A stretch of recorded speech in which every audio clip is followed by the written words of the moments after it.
researcher in the Contextual Safeguarding Research Programme at Durham University, and I'm also a co-founder and trustee at Social Workers Without Borders.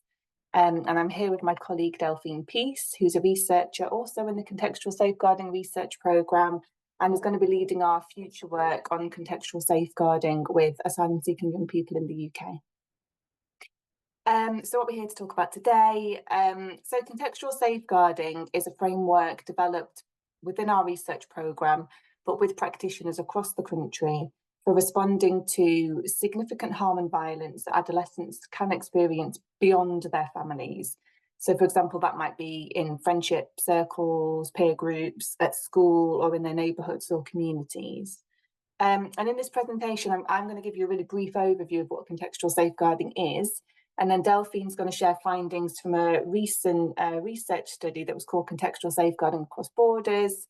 And this was the first time that contextual safeguarding was piloted outside of the UK, and specifically with young people who were also refugees. Okay, so this is what we're going to do. So I'm going to talk to you about adolescent extra-familial harm, and I'll explain what that is, and the contextual safeguarding framework. Delphine's going to talk to you about contextual safeguarding with asylum-seeking refugee young people, and then there's going to be a 15-minute Q&A at the end. So I believe you are invited to put your questions into the Q&A function, and we'll keep sort of track of those as we go along. Okay, so let's start by thinking about the types of harm that contextual safeguarding has been developed to address. So, as I said, contextual safeguarding has primarily been developed to support child protection professionals, so social workers, to safeguard adolescents from significant harm that they can experience beyond their families. And this is known as extra-familial harm, so extra-familial, sort of outside of the family. And this is an important distinction to make at this point because traditionally child protection focuses on harm inside the family and inside the family home. So, for example, harm to children or babies that is thought to be the result of parental action or parental inaction. And this has historically meant that the kinds of harm that older young people might experience, for example, when they're out with their friends or within the community, have not had a child welfare response, but have generally been a matter for the police or community safety teams.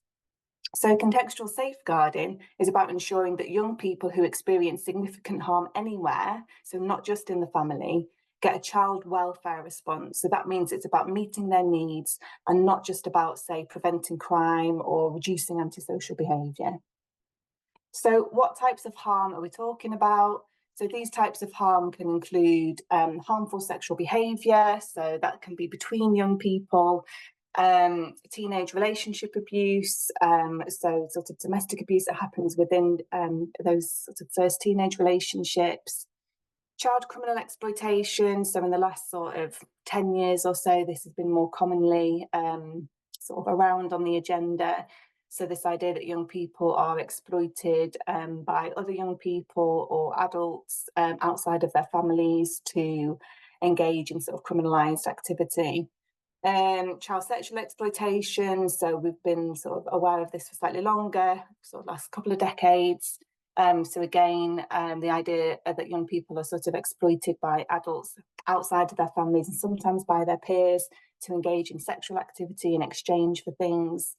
And then even bullying and social isolation, so between young people, and serious youth violence as it's come to be known in the media and by government, but sort of when young people are sort of harming each other. So they're the types of harm that contextual safeguarding has generally been developed to respond to. And importantly, since 2018, these types of harm are all included in Working Together, which is a statutory safeguarding guidance for children. And before that, these types of harm weren't in statutory safeguarding guidance. So there was no sort of formal responsibility for child protection or social care agencies to respond to these types of harm. So it's really important to add a caveat here that these types of harm often sort of overlap and are much more messy and complicated in young people's lives. And often young people don't use these labels. These are sort of professional labels that can in themselves be problematic. But one of the things that all of these forms of harm have in common is that they tend to occur in adolescence, so in that sort of adolescent developmental stage. So it's really important to know that most adolescents won't experience these forms of significant harm, but it is useful to understand how the adolescent developmental stage interacts with these forms of harm. So, as we all know and we've experienced, adolescence is a period where young people go through sort of significant physical, emotional, and social change as well.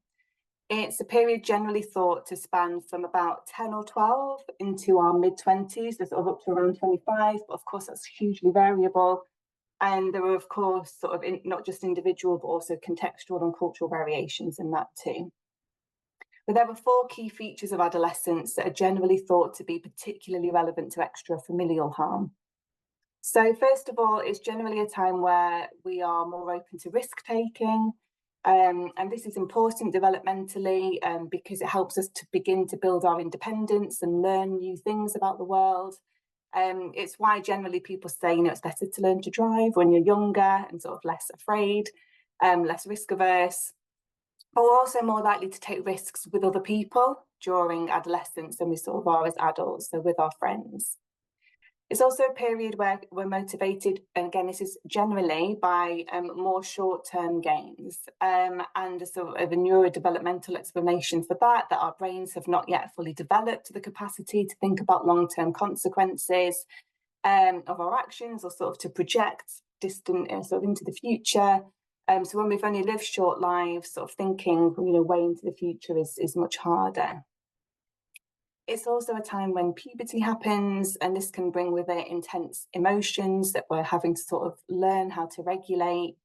And generally, it's a time of increasing autonomy. So we want to start to make our own decisions, try out new things, and become sort of more independent from our parents. So these features of adolescence can mean that adults who have a responsibility to keep young people safe can often think that the harm that is happening to them is occurring because of the choices and actions that young people are making.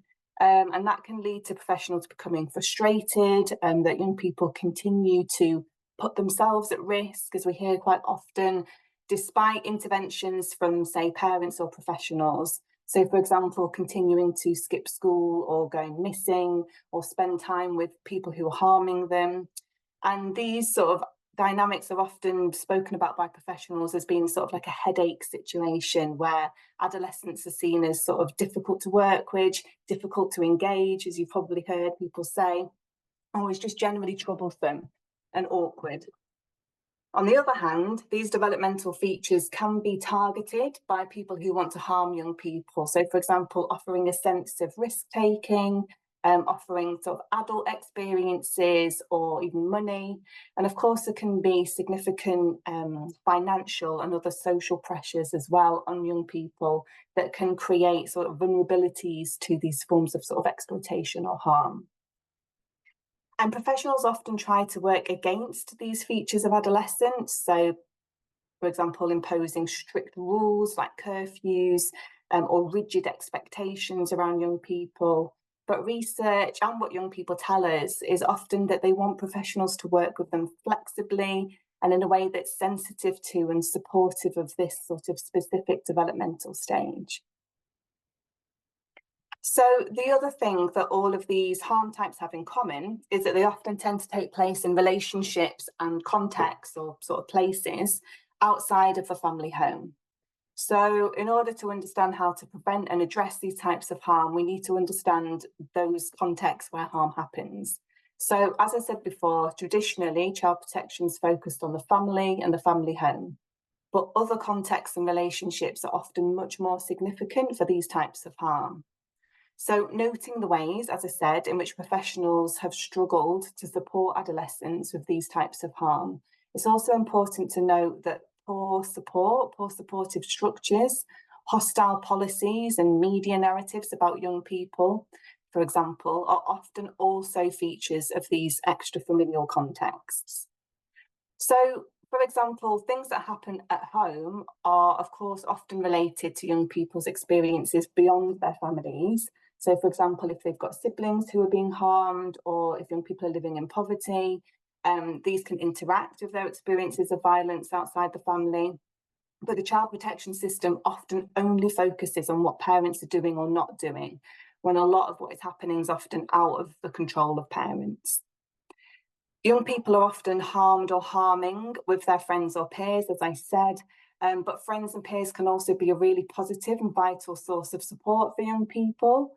But professional agencies often only think negatively about peers and don't know how to work with or support groups of young people together. We know that violence peaks after school, and young people also report experiencing harm at school. But also we see that if young people are absent from school, this can be a sign that harm is happening, but it's often met punitively. So, for example, sanctions around absence, rather than schools working to create sort of safe and inclusive environments for all young people. Young people also report experiencing violence in the wider neighbourhood or in the community, and we all know that. And again, as we've seen a lot of conversation around recently, a lack of protective services or safe places for young people can really exacerbate this. So these contextual features are often not the focus of safeguarding, which can mean that young people or parents are blamed for the harm that happens to them. So just to recap, this is challenging for the child protection system as it hasn't been set up to respond to these forms of harm. But increasingly so, and specifically since 2018, statutory guidance has said to the child protection system, you need to have a response to these harm types. And in theory, they should, right? Because young people who are harmed and experience significant violence should get a child welfare response. So this means that when young people are experiencing a form of extra-familial harm, it often doesn't reach a threshold for children's services to support them.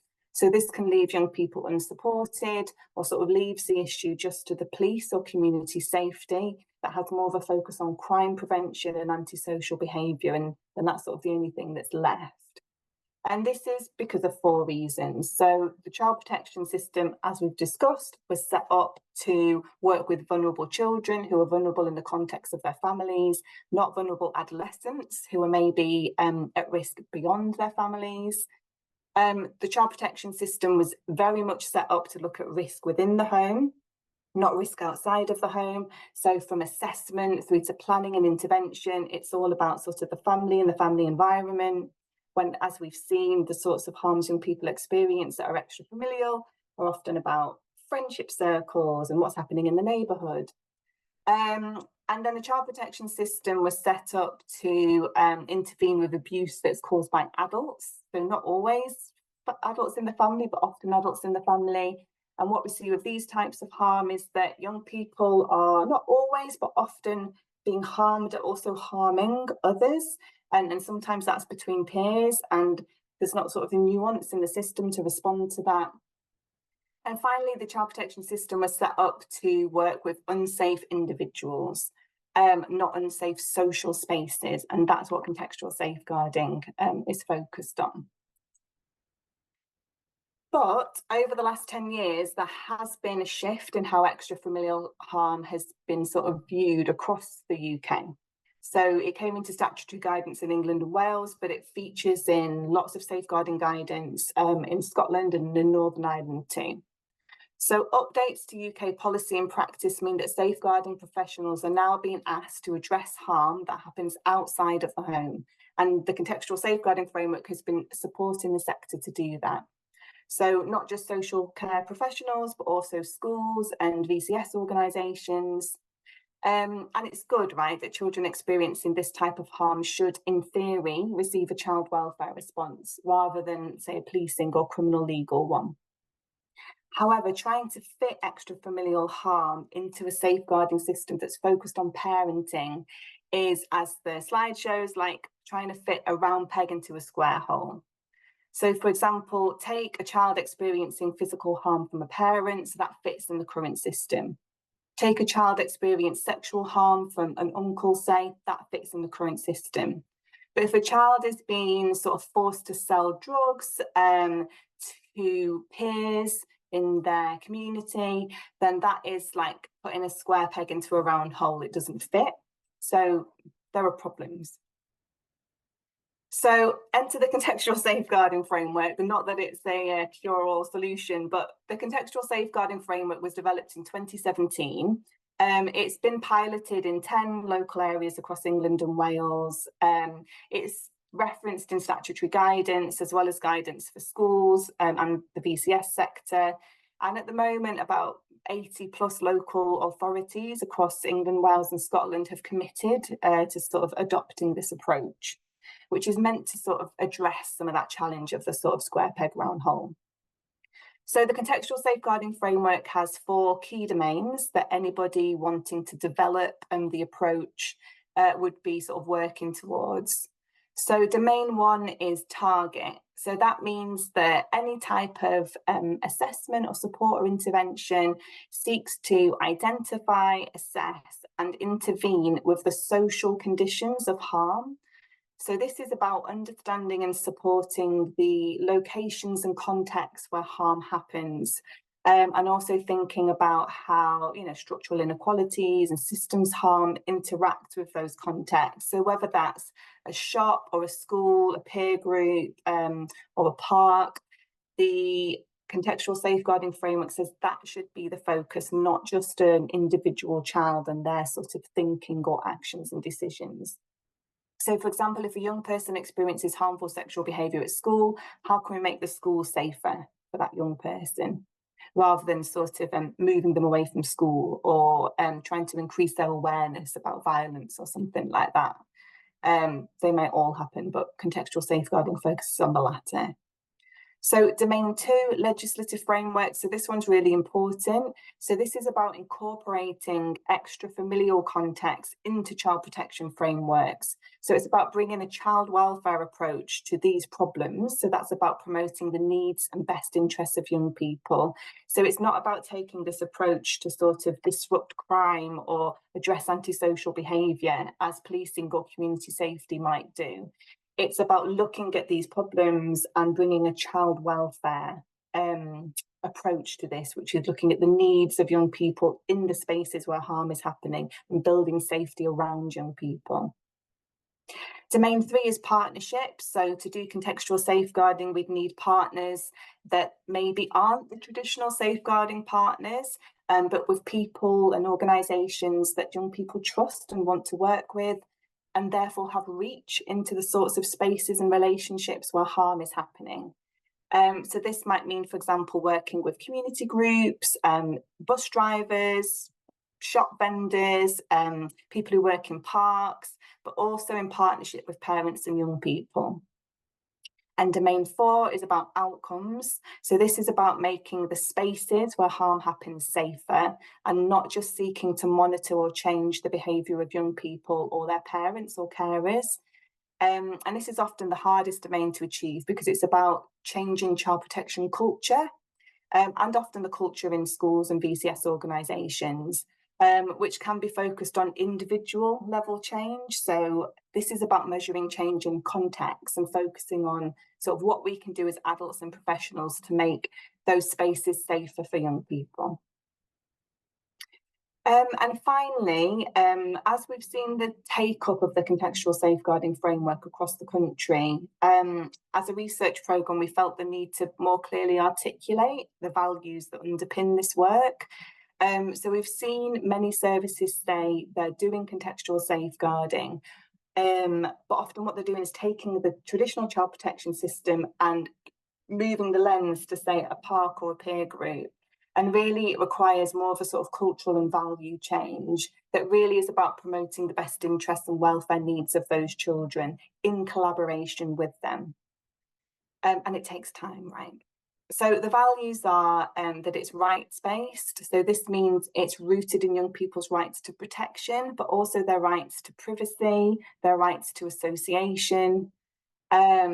It's strengths-based. So this is about building on the strengths in young people's networks. So like I said, about friendship circles, looking at the strengths in those friendship circles, even if they're friendship circles where harm is happening. It's evidence-informed, so informed by research and empirical evidence, but also informed by how young people tell us that life is, and that's really important to centre that. It's caring, So we care for young people, and we love young people when we use this approach. And it also means a caring approach sort of between professionals and to families, and also to the wider communities that young people are part of. Sort of connected to that, it's collaborative. So this is done in collaboration with young people and parents, not sort of to young people and parents. And it's ecological. So we think about young people's lives in the wider context. Okay, so what does this mean in practice? So contextual safeguarding is based on the understanding that adolescents can be exposed to a range of significant interpersonal harms in context beyond the family home. So for young people to be safer in those spaces, there are a number of options that we often see. So the first is we can remove them from those spaces. So that might be the use of police dispersal orders or injunctions, or maybe child protection agencies relocating young people into care placements sort of many miles away, or using secure care to remove young people from a situation. We can seek to increase their sort of social capital or resilience in these harmful spaces. So that might be educational programs or mentoring to like raise young people's awareness about the risks of violence and exploitation. And we see lots of those programs rolled out across the VCS sector and social care. Or we can seek to change the dynamics of the spaces where harm is happening to try to understand the context and the relationships in which young people are being harmed, and working together to make them safer. And it's tricky, right? But that's what contextual safeguarding is working towards doing. So contextual safeguarding is focused on the latter. And we don't have time today then we can do like a week of contextual safeguarding presentations to sort of get into all of this. But there isn't much time left today to do that. So what I would say is that if you want to sort of see practice examples of where people have been trying to do contextual safeguarding, both in the social care sector, but also in the voluntary sector and in schools, if you go to our website, contextualsafeguarding.org.uk, there's absolutely tons of stuff on there in the sort of resources and toolkit section, where you can look at some case studies of sort of practice examples of doing contextual safeguarding. And some of the sort of issues that have arisen along the way as well. And you can also join the mailing list on there, which is on the homepage, and we send out sort of a newsletter every now and then with the latest research and new resources that have been published. So that is all I can say to you today about contextual safeguarding, given the time. But yeah, please do have a look and sort of find out more. I'm going to hand over now to Delphine to tell you about the Contextual Safeguarding Across Borders project. Thanks, Lauren. Okay, so you've heard a bit about contextual safeguarding. What is the relevance of contextual safeguarding for asylum-seeking and refugee young people? So we began to explore these questions in a project which was called Contextual Safeguarding Across Borders. And in the second part of the webinar, I'm now going to tell you a bit more about this project. So this project was a 2-year study to test the applicability and feasibility of contextual safeguarding outside of the UK. So to date, contextual safeguarding, as Lauren said, has been developed in England and Wales, with some initial work at the moment in Scotland. And we also had one international partnership in Australia, but we hadn't really tested it beyond this. We wanted to explore the extent to which the framework was relevant to other settings, and what we can learn about keeping adolescents safe from harm in the community by exploring this framework with international partners. So this study was led by Lauren. It included myself, as well as our colleague Vanessa Bradbury from the Contextual Safeguarding Research Team at Durham, and a colleague from Sussex University, Dr. Natalie Hugler. And the project was funded by Portuguese Foundation. And so we used embedded research methods that we've developed through our program of work, and I will say a bit more about this in a moment, very briefly, but to work with 2 international partners. So we partnered with the International Rescue Committee, who supports refugee young people in Germany, and we also worked with Railway Children Africa, supporting street-connected children in Tanzania. Today we will only focus on our partnership in Germany with the International Rescue Committee. So at the beginning of the study, before we actually started partnering with the International Rescue Committee, we conducted a scoping review of both academic and practice literature to learn more about how different countries in Europe and looking at Germany as well in particular, respond to extra-familial harm in adolescents generally. And we also looked at provisions for refugee young people in particular within that, sort of set the scene for our study. So we reviewed English language publications from a range of different European countries, and we found that there were very similar trends and challenges across Europe in relation to extra-familial harm. So we saw that child protection systems are primarily concerned with the protection of children in the context of their families, very similarly to how the child protection system in the UK here historically has been set up. So the emerging distinction between intra and extra-familial harm that Lauren has discussed appears to be quite unique to the UK, which is not surprising as this term extra-familial harm was coined in the UK policy context. The literature that we reviewed primarily focused on child sexual abuse and exploitation, including child trafficking, and literature about refugee young people mostly focused on these two types of harm and mostly focused on young people who were unaccompanied or separated from their families. There wasn't much about young people who are about refugee young people living with their families. And then we found that there were many shared limitations in how these types of harm are responded to across Europe. So this included a lack of referral and identification mechanisms, a lack of adequate support, and a lack of evidence-based interventions to address these forms of harm, a lack of clarity about who is responsible for responding to exploitation in adolescence. Responses tend to sit between the child welfare system, the youth justice system, and the voluntary sector, making a lot of variation across, but also within countries. And we also saw that there was a real absence of specific protection responses to young people who are both victims of and also engage in harmful or criminal activity as a result of their exploitation. So very sort of similar picture to that we see in the UK. Then we identified a number of things that make unaccompanied asylum-seeking young people, because this is what the literature really focused on, more vulnerable to extra-familial harm.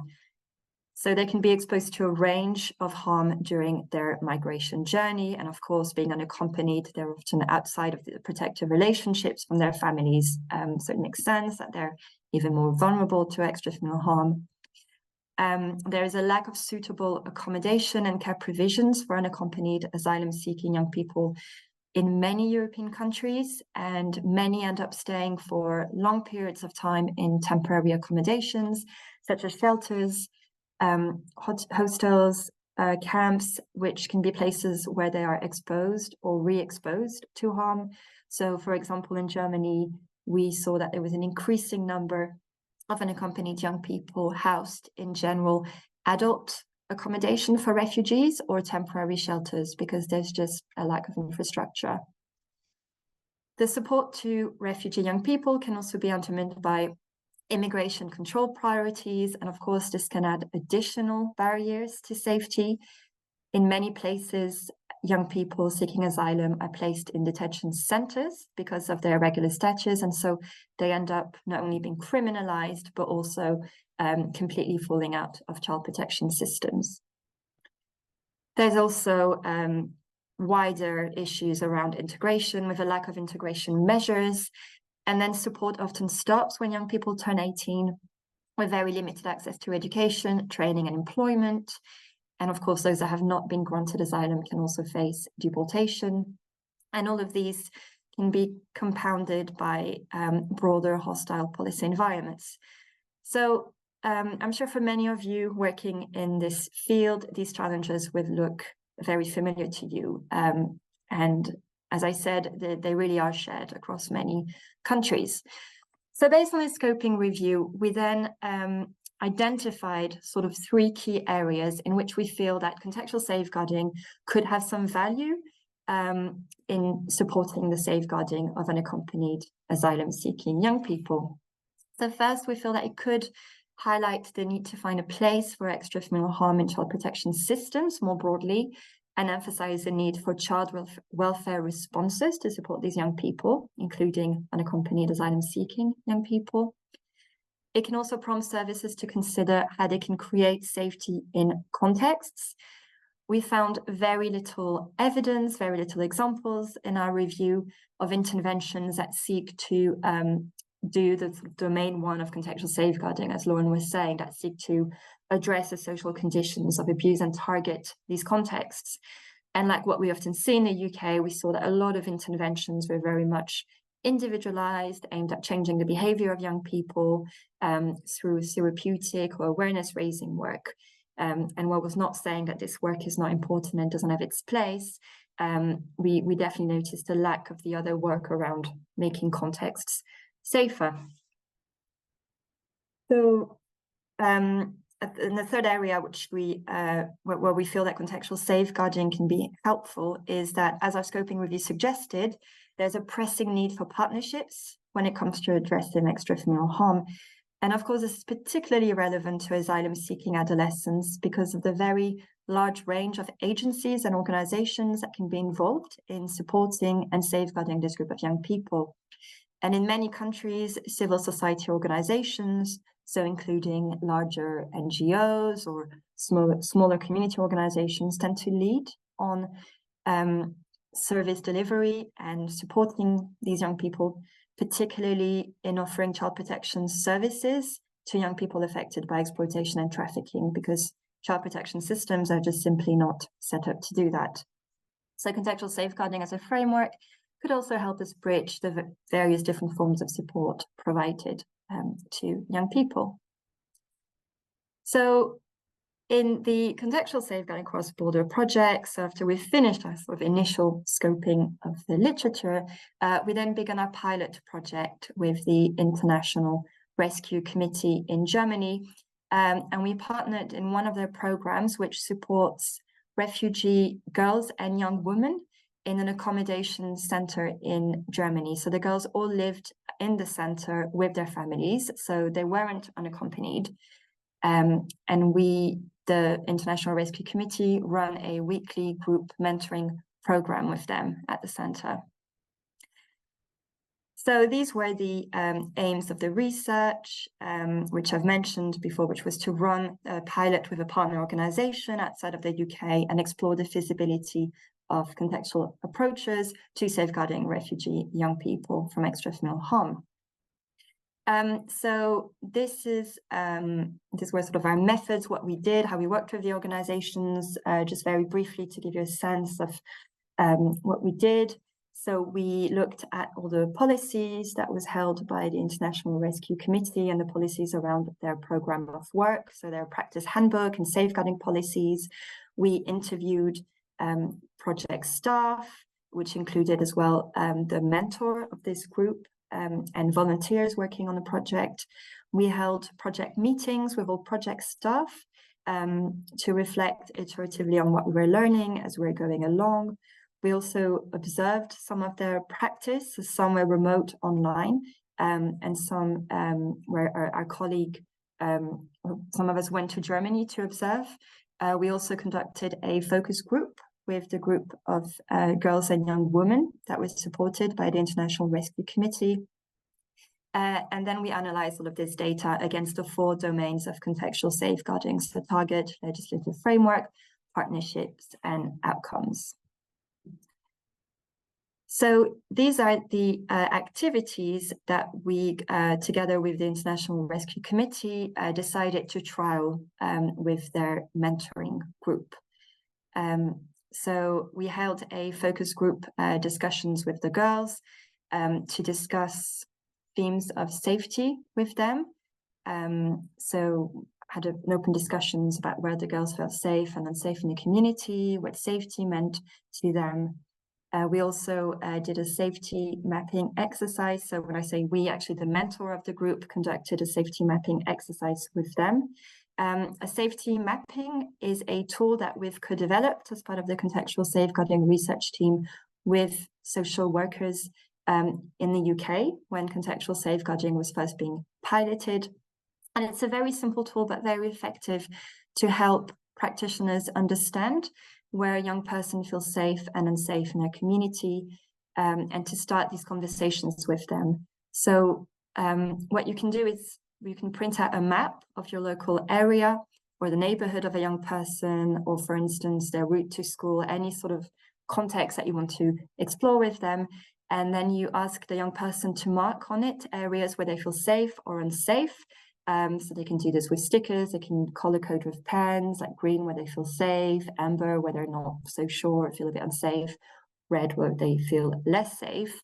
And it's just a great way to start conversations with them and explore how they feel in their community. And then practitioners use it to inform safety planning then with young people. So for instance, it's been used in the UK to support young people find alternative routes to school if they felt unsafe, or to connect young people with local provisions in the neighborhood. In Germany, they did this in quite a creative way. So the mentor and the group of girls went out on a walk in the local area, and the girls took their mentor to all the places in the neighborhood where they often spend time is, like their bus stop to go to school or their park, for instance. And this led to conversations on the way about how they felt, and then they all mapped it out when they were back inside the accommodation center in the room where they normally run the mentoring group. They mapped it out on a wall as well. So after they did safety mapping with the group of girls, then we asked them to have a support mapping meeting. So this was where project staff came together, and then we observed this and supported them to think about what services were available in the area that might meet the needs that the girls and young women told them about. And then we suggested that they use our context assessment triangles. Again, these were assessment triangles that we've co-developed with practitioners in the UK to do an assessment of a neighborhood or assessment of a peer group. So these are based on the traditional children and family social care assessments, where you consider the different needs, but we've modified them to help us consider the needs of a group, of a peer group within a particular context, or the safety needs of young people within a particular neighborhood. Can't go into too much details now, but again, all of this is available on our website if you'd like to look more into this. But yeah, so we've asked the International Rescue Committee to do a context assessment triangle to think about the care and guardianship capacity around the groups of young people. So we also have multiple meetings, as I said, and reflective discussions as we went along. So what did we learn from all of this? So we wanted to highlight today 4 key areas of learning from this work. First, the contextual safeguarding activities helped to open up new discussions with the group about harm and safety, but also more generally about the experiences of the girls across various spaces and contexts in the community. So in the accommodation center, in the friendship groups at school, and in various public spaces in the neighborhood. The group engaged really well with the focus group session about safety and the safety mapping activities. And afterwards, professionals said they noticed that the girls spoke more often and more spontaneously about how they were feeling in these different contexts. So that was a sort of an important new addition to the normal mentoring sessions that the group ran. The mentor also shared with us that the girls appreciated taking ownership of the safety mapping exercise when they went out in the neighborhood and showed their mentors the places where they spent time. So this is what the mentor said in one of the interviews. We said that you get to pick out somewhere we should go and you show it to us. And that way they had a bit of control. The role reversal where the children showed the adults something, they felt the effect of that. And what I think was great was that they noticed it was about them and their experiences, and they were being listened to. They fully appreciated that. Not that adults are always talking and explaining things to them, that it was the other way around and you were the one asking. I think it was really good for them. The activities, through opening up new discussions about safety, also helped to better situate the group within the community context. So we got a better understanding of where the group felt safe and unsafe and who looks out for them. So, for example, they spoke about their positive relationships with staff in the accommodation center, like the caretaker or security staff.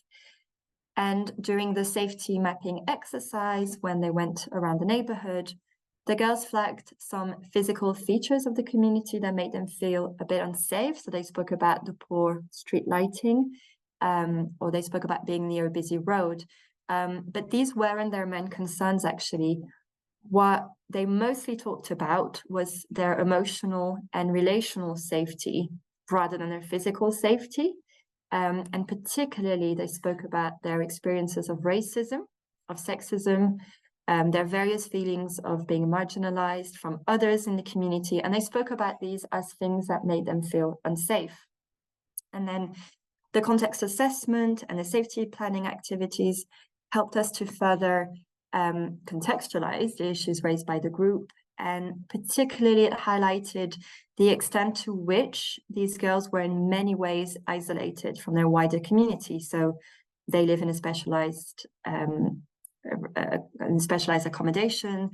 They're receiving specialized services. They're often in separate classes at school for non-native German speakers, and they have quite limited access to community facilities. The residential accommodation center where they live with their families is in a highly industrial areas. It's quite far from the city center. There's not much around to do. It's a gated center, so they're not free to invite their friends. So they spoke a lot about their feelings of being quite marginalized. And so this led professionals, when they did the context assessment, to reflect on the group's ability to access wider facilities and to mix in with others in the community. And then at the same time, doing these activities also helped the professionals that we spoke to. They said they helped them to get a better and a deeper understanding of the group dynamics. And it highlighted the group itself as a context of safety and a source of well-being for the girls. And then in the context assessment workshop, we also discussed with the International Rescue Committee how they might capture the impact of their work on both groups and spaces, and then think about the partnerships and the resources needed to build safety in those spaces. And we supported them to think about some questions in their monitoring and evaluation framework to help them better capture this work they're doing, and how their mentoring group can contribute to create spaces of safety for the girls. Another area in which the activities offered valued was that they helped to highlight, they shone a light on structural harm, and they helped to highlight the relationship between the context, so the physical spaces where the girls spend time, and broader forms of structural and systemic harm that can influence how girls experience harm and safety in these contexts. So the girls didn't actually report any interpersonal violence, all these things that we've all looked at in our literature review and all the things that we normally tend to address in our work in the UK, you know, like exploitation and peer-on-peer abuse. None of this came up. But as I said, they still spoke about feeling unsafe related to their various experiences of marginalization. And they also reported feeling worried and harassed in public spaces, like in supermarkets, at school, on public transport, and in their local park. So, for example, in the focus group, when we had a discussion with the girls around various activities to discuss and explore what safety meant to them, one girl described being looked at funny on the tram for wearing a hijab. She said, "When I sit in the tram, I think some people look at me funny because I wear a hijab. Some people might smile, but others look funny. People maybe don't like that I wear a hijab. When they look at me funny, then I wonder and worry if I've done something wrong. Am I sitting in the wrong place or something?" Yes, as I've said, discussions about safety and well-being were mostly linked with experiences of racism and discrimination. And this marked a shift from our work in the UK, where to date, contextual safeguarding has mostly engaged with interpersonal forms of harm, like peer-on-peer abuse, violence. So it led us to many interesting questions about how can contextual safeguarding as a framework integrate these more structural forms of harm. So reflecting on all of these, we then ask ourselves, well, what does the contextual safeguarding framework actually mean for refugee young people? And I will go over this quickly before we then open up to Q&A. But we felt that there were key features of each domain of the contextual safeguarding framework, which Lauren has given you an overview of, which were particularly relevant for unaccompanied and for refugee young people more broadly. So the first one related to domain one, the focus on social conditions of harm can help us consider how context can feature hostility and equality from the state and public organizations, and not just looking at interpersonal violence and abuse, and of course how both are connected. Safe context as well for refugee young people can be very temporary and precarious. This was made very clear to us in a group session with the girls when a van pulled up outside of the activity room, and the girls became very agitated and worried because they thought that one of their families was being removed because they had experienced scenes of deportations before. In regards to domain two, we know that there are competing legislative frameworks between child welfare and immigration systems, and this can really undermine children's rights and their best interests, and means that these are not always prioritized. Partnerships, of course, are needed, partnerships between NGOs and VCS organizations and statutory services, and these need to align in objectives, which is not always the case, in order to build safety in spaces where young people experience harm. And this project also showed us there was an opportunity to measure the impact of support on spaces and groups, and that this is particularly important for refugee young people, where we know that hostile contexts can largely contribute to harm, and where friendships and peers can be such a strong source of support and safety. So you can find more resources about this project on our website. If you go to our work, research projects, and such contextual safeguarding across borders, with a range of resources showing learning from this project. And just to flag that we're also about to begin a new project called Seeking Safety, and this will focus more specifically on unaccompanied asylum-seeking young people in England. So we're going to partner with a organization, a VCS, practice-based organization supporting unaccompanied young people in England, and we're going to convene a special interest group for all those professionals, policymakers, researchers, anyone interested in this field. So if you're interested, feel free to send me an email. My email is up there on the slide, and then I can get in touch once we set this group up. Thank you very much. I think we can now have some time for questions. Okay, we've got one answer. One question. What prevents this approach from being used by the state to widen the net and use it as a reason to safeguard more heavily and surveil families? So, am I on mute? No. Yeah, thank you for this question. It's a really good question, and a question that we have also asked. So I published a framework with Jenny Lloyd in 2020 called Watching Over, Working With, that acts as a guide for those who are seeking to do contextual safeguarding, to think about the ways in which the use of the framework either works with young people to find solutions for safety with them, that is sort of mindful, like I said earlier, of their rights to protection, but also their rights to privacy, to not have state intervention in their lives, their rights to associate with one another, and not have their friendship groups sort of surveilled or their community surveilled. And those types of interventions that do that, so the sort of more watching over, surveillance-based interventions. And I published a paper with Molly Manister earlier this year, I think it was, or last year, where we reviewed practice in relation to contextual safeguarding. As I have to say, there's been a very, very fast uptake of the framework across the country. And as we said at the very start of the presentation, not all of it looks as maybe the framework would want it to look. And there is still a lean towards and a tendency towards using any sort of child protection approach to do, as you say, which is to net widen, to monitor, assess, so to surveil families.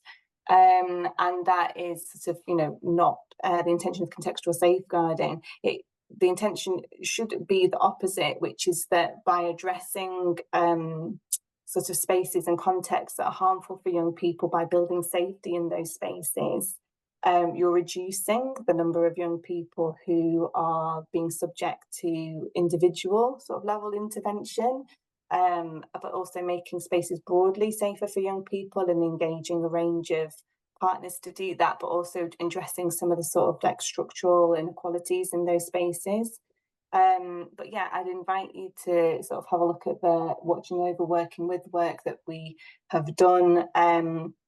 And we've done various bits of sort of lobbying, providing evidence to sort of parliamentary lobbying and various parliamentary inquiries and reviews to particularly address this question. I think without making this too long an answer, I think what one of the problems is that the child protection system, which contextual safeguarding has inserted itself into, is largely around monitoring of families and not the provision of support for a range of reasons, both to do with how it was formed, but also the current sort of economic climate and the ways that services are funded. And so we see that replicated when services use this approach. So it's a really, really good question and a really good sort of red flag to raise as well. Lauren. We've got another question. Do you have examples of projects using contextual safeguarding? Oh, sorry, there's one before I've missed. I'll do the one before. Do you have any suggestions for VCS organizations looking to incorporate this framework into safeguarding policies and working practices? Well, Lauren, you were actually involved in another study, weren't you, called Towards Safety? Yeah, so I would point towards two things. So one would be the Towards Safety toolkit, which is on the Contextual Safeguarding website, which was developed through partnership. I'm going to pop links in the chat now, Lauren, about all these resources that you're mentioning. Yeah. Okay, thanks, Delphine. Yeah, so the Towards Safety toolkit, and it was developed in partnership with 3 VCS organisations, which is a way of sort of thinking about the extent to which practice in VCS organisations can incorporate some of this work, like you say. And then also myself and Joanne Walker did a guide for the National Youth Agency on contextual safeguarding, which is available via their website, which is again thinking about some of the sort of learning between the VCS sector and contextual safeguarding about how to sort of implement some of this work in a way that is about building safety around young people.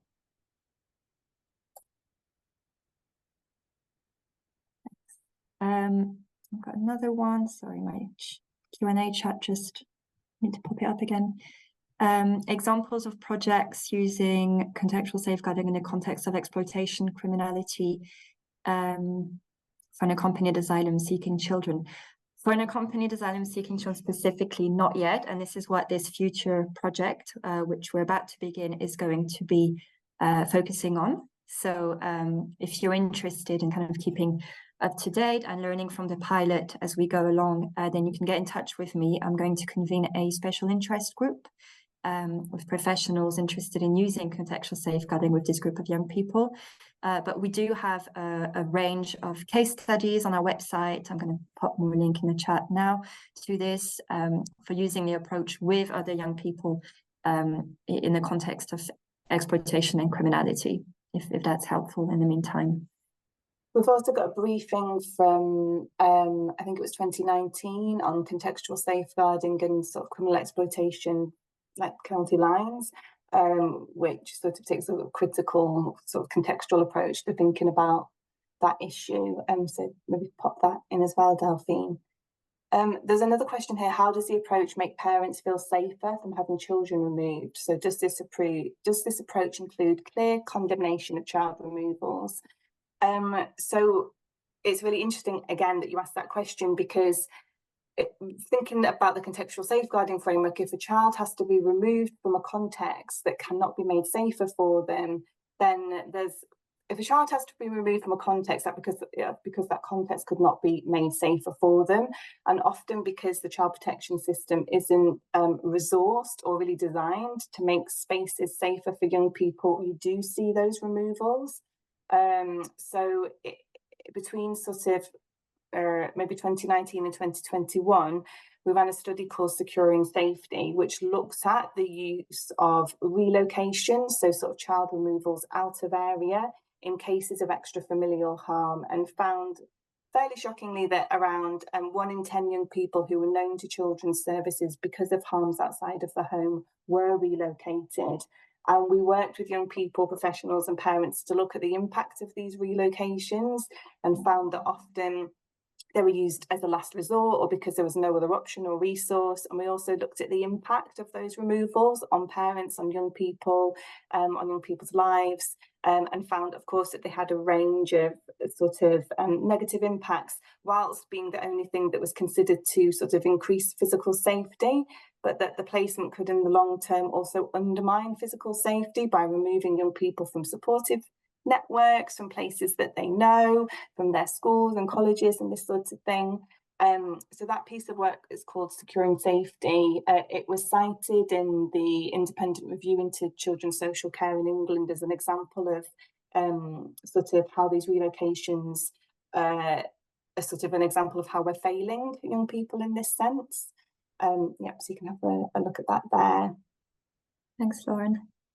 Have you looked at context, which are places of transit, and would you have scope to do so? So, for example, Calais. We're really, really interested in this. In this next project, we won't have a lot of scope to directly pilot contextual safeguarding in these settings, because we'll be working with an organisation in the UK. However, there's sort of special interest group I mentioned, which would convene professionals working with young people, would include, I hope, professionals working in these spaces. We'd like to open it up to European colleagues as well. So yeah, Calais, I'm sure, and I hope will come up as part of this previous Contextual Safeguarding Across Borders project, which we've shared with you today. We convened a stakeholder group of both UK and European organisations working in this field, and we'd like to build on this for this next project. So yes, definitely an area we're very interested in learning more about. Thank you for this question.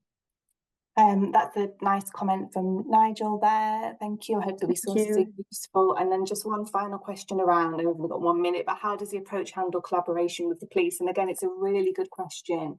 And I would say it's proven very difficult for social care practitioners and their partners to do this work in collaboration with the police.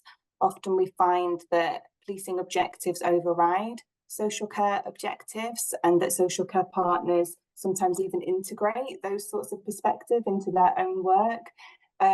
We have done some sort of policy level work on asking for clarity around the role of the police in this type of work, if it's meant to now be a child welfare issue, and what that really means, given we have very conflicting legislation around this work. We also have things like the serious violence duty and various other serious violence measures that really contradict the idea of this being a child welfare centred approach.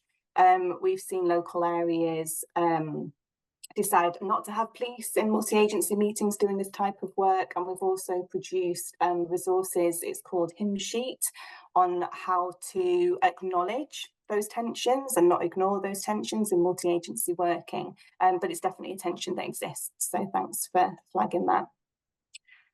Okay, that is the end. Thank you very much, everybody, for joining us today. Thank you to all of the organisers. And yeah, go on our website and get in touch if you've got any more questions. Yeah. Thanks, everyone. Thank you, everyone.